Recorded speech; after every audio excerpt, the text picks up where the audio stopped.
The museum had its origins in Lake City, Florida in 1891.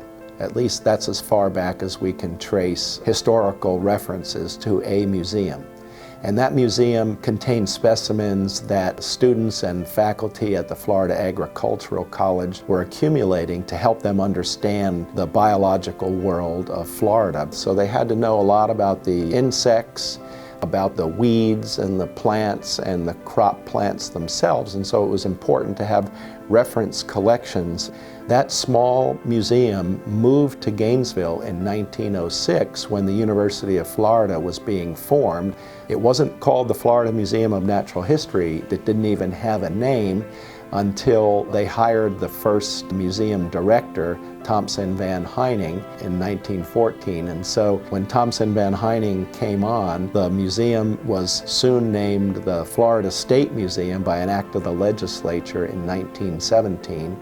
We decided to change the name in the 1980s to the Florida Museum of Natural History, which was more specific to the mission of our museum.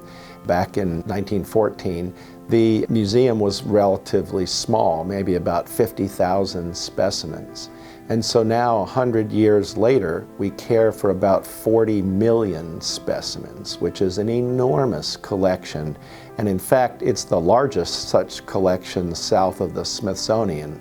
We're particularly proud of the McGuire Center for Lepidoptera and Biodiversity. And the Lepidoptera research collection now has about 12 million specimens. Over the last 100 years, thousands of new species to science have been described by our curators and students. Thousands of research grants have brought all kinds of money and opportunity. We've had a great impact on agriculture in our state by understanding insect pollinators and crop pests and what can be done about them.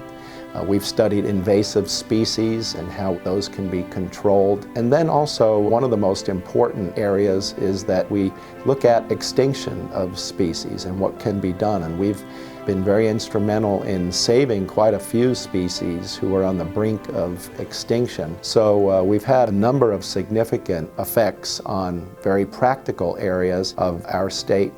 I think the future for the Florida Museum is very promising.